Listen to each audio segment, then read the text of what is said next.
किसी की मुदाखलत नहीं चाहते। तहरीक इंसाफ का वाहिद मुतालबा साफ और शफाफ इलेक्शन का इनेकाद है।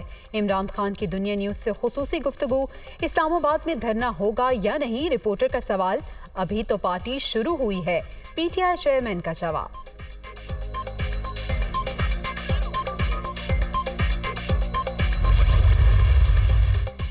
तहरीक इंसाफ के लॉन्ग मार्च का पहला रोज शुरका आज लाहौर के आज़ादी चौक पर कयाम करेंगे। सिक्योरिटी के सख्त इंतजामात, पुलिस की भारी नफरी तैनात।